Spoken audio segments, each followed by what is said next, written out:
Hello students.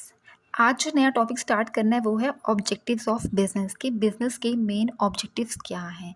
जो हम कोई भी बिजनेस स्टार्ट करते हैं ना, तो उसका मेन पर्पस क्या है, क्यों उसको स्टार्ट क्यों किया है, ठीक है। उसके मेन ऑब्जेक्टिव्स क्या है कि उसे क्या क्या अर्न करना है, ठीक है। तो ऑब्जेक्टिव जो होती है स्टार्टिंग पॉइंट होते हैं हर एक बिजनेस की, वो बताते हैं उसके क्या क्या अचीव करना है। तो हमने छोटे छोटे ऑब्जेक्टिव्स जो हैं वो लिखे हुए हैं। फर्स्ट ऑब्जेक्टिव किसी भी बिजनेस का यही होगा, सबसे पहला अर्निंग प्रॉफिट, ठीक है।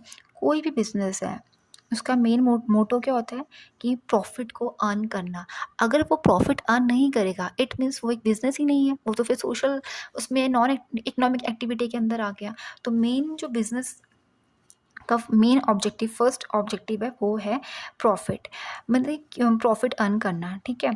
Profitability in refers to profit in relation to capital investment, means कि जितनी भी उसने कैपिटल एम्प्लॉयड, जितनी भी कैपिटल उसने लगाई है ना, उसके बदले में उसे कितना प्रॉफिट आ रहा है, ठीक है। वो उसका मेन पर्पस होता है, मेन ऑब्जेक्टिव होता है। फर्स्ट ऑब्जेक्टिव ये देखना कि उसका जितनी भी उसने कैपिटल लगाई है उसमें उसे कितना प्रॉफिट आया है, ठीक है। तो हर एक बिजनेस जो है उसका must earn a reasonable profit, हर एक बिजनेस को प्रॉफिट अर्न करना ही है अगर उसे एक ग्रोथ चाहिए, ठीक है, फॉर देयर सर्वाइवल और for their growth. Next is productivity.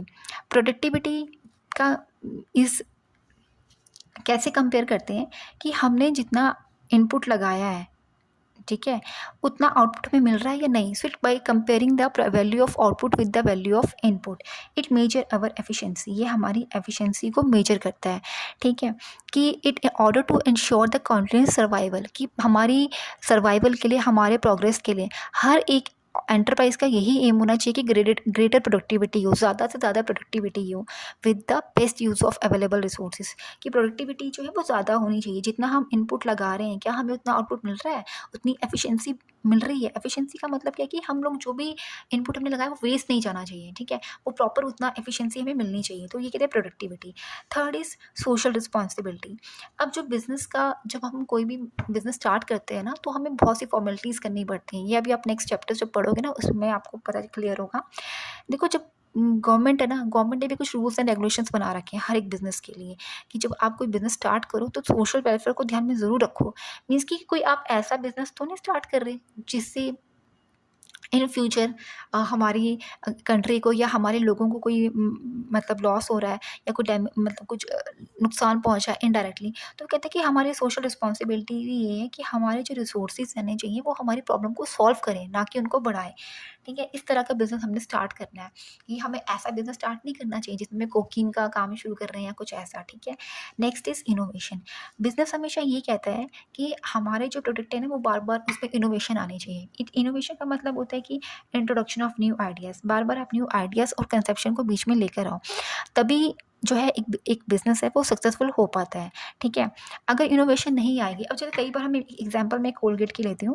जो पहले कोलगेट आता था वो सिंपल कोलगेट था, ठीक है। उसके बाद उसमें थोड़ा सा चेंज हो गया, फिर उसने कहा कि अब हमारा कोलगेट नया है, अब इसमें है कोलगेट हर्बल, कि इसमें कुछ नीम की ये चीज़ें आ गई। फिर उसने कहा अब हमारा कोलगेट है वो थोड़ा सा और इनोवेटिव हो गया, उसमें कोलगेट सॉल्ट कुछ इस तरह का। मीन्स कि एक बार बार इनोवेशंस लाते हैं कि हाँ अब इसमें ये नया फीचर ऐड हो गया, ये नया फीचर ऐड हो गया, क्योंकि हमें औरों के और जो कंपनीज हैं उनको भी compete करना है, ठीक है। तो इनोवेशन बहुत ज़रूरी है। अगर आप इनोवेशंस नहीं लाएंगे तो जो बिजनेस है वो कुछ टाइम के बाद क्या हो जाएगा, डाउन होने लग जाएगा। Next is manager performance and development. देखो, जो हमारे बिजनेस के जो कुछ इंपॉर्टेंट पिलर, कोई भी बिजनेस अपने आप सर्वाइव नहीं चलता उस, ठीक है। ये नहीं कि मैंने बिजनेस सोचा हाँ ये करना है, सब कुछ मिल गया, लेकिन उसको करेगा कौन, उसको हमारे मैनेजर ही चलाएंगे, ठीक है। तो मैनेजर परफॉर्मेंस एंड डेवलपमेंट जो है वो बहुत ज़रूरी है किसी भी बिजनेस पर्पज़ के लिए, ठीक है।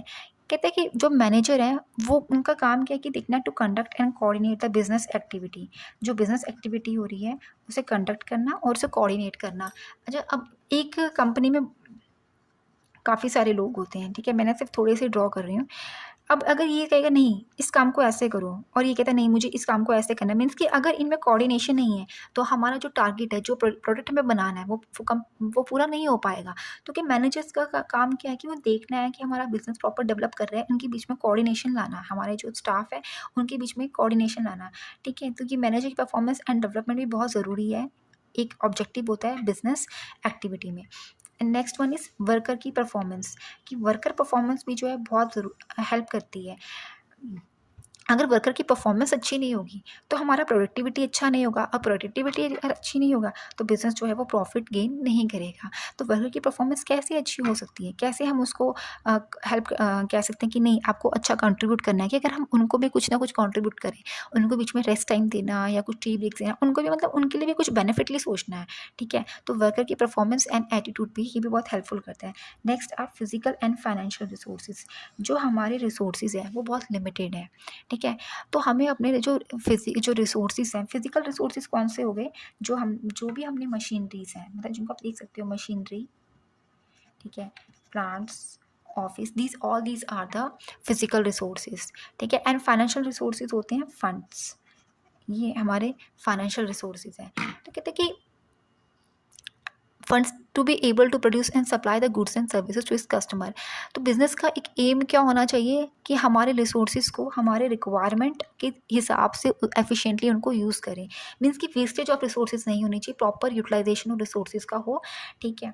क्योंकि रिसोर्सेज भी क्या होते हैं, जो हम रिसोर्सेज पे ले रहे हैं उसके लिए भी तो हमें पैसा देना पड़ रहा है, तो वो कहते हैं प्रॉपर यूटिलाइजेशन होना चाहिए, मिनिमम वेस्टेज होनी चाहिए, physical and financial resources.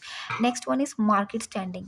Market standing में क्या होता है कि अब एक जो बिज़नेस है वो एक तरह का नहीं है। सपोज़ करो मुझे एक सोप बनाना है, तो एक लाइफ बॉय सोप है, लक्स है, सिंथॉल है, मतलब there are many types of soap, बहुत सारे सोप हैं जो अवेलेबल हैं। ये तो मैंने थोड़े से लिखे हैं, ऐसे बहुत सारे होंगे, विनर सोप हो गया, टेडी बार है, बहुत सारे सोप्स अवेलेबल हैं। अब हम कहाँ पे स्टैंड कर रहे हैं, तो ये कहता है position of an enterprise in relations to its competitor, कि ये सारी कंपनी क्या बना रही है, सारी कंपनी सोप बना रही हैं डिफरेंट डिफरेंट टाइप्स के, ठीक है।